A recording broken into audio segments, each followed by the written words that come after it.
تاسو ته یو جمله وایم، ما وی خپل رضا د الله پر رضا باندې فدا کول.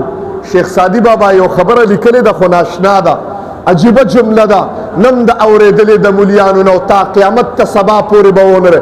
شیخ سعدی بابا وی پخوا زمانه کې یو بادشاه ته یو بیماری داسې ولګېده چې د کټ نه حرکت نشو کولی او بیماری یې ډېره شوه.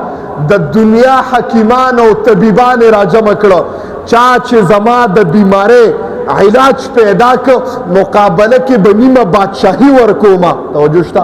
وګوره حکایات سعدی. د دنیا طبیبان راله خو د بیماری پته ونه لګېده.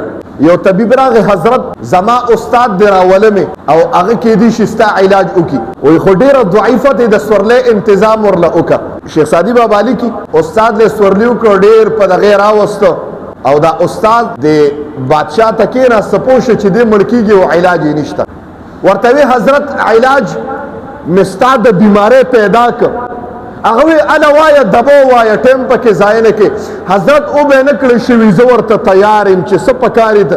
حضرت یو ماشوم به پیدا کې چې نوې نوې بلوغت بالغ هم نه او بلوغت ته نږدې د 8-9 سال یا د 10 سال نوجوان ماشوم پکار دی او هغه به ستا په مخ کې ذبحه کومه او هغه پلیټ وینه به تا باندې سکم، نو کار به ټیک کېږي. بادشاه حیران شي، داسې به څوک چې مال به خپل بچی راکړي او زه به علالو دنیا ورکوي نشم ورکولی. بچی علالون دا ډېر باچا اعلان وکړه وزیرانو څوک تیار، ټول وزیران ترې نش.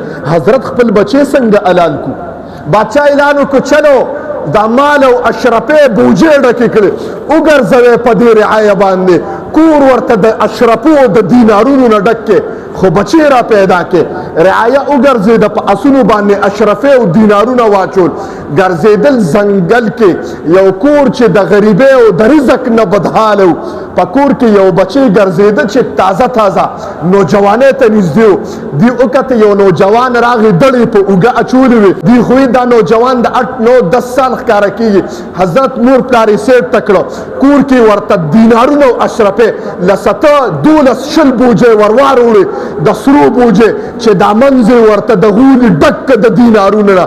وایي وایه خدمت وایه. توجه شته الفاظو ته مې چې دینارونه څه خدمت دی؟ ستا دا بچی په کار دی، بوزی بچی. مونږ په غربت کې مړه کېږو، مونږ سره د خپل رزق نشته، د ده مستقبل تباه دی. وایي راشه دستخط وکړه علالۍ، که علالوې او که څه کوې بچی هم در بخلی دی. او دا لږه زندګي ده چې په راحت یې تېر کړو. دا وزیران حیران دي چې مور پلار او بچی حواله کول او علالېدو ته حواله کول. توجه شته زما د الفاظو ته؟ راغی دستخط یې وکړه چې بچی او د بچی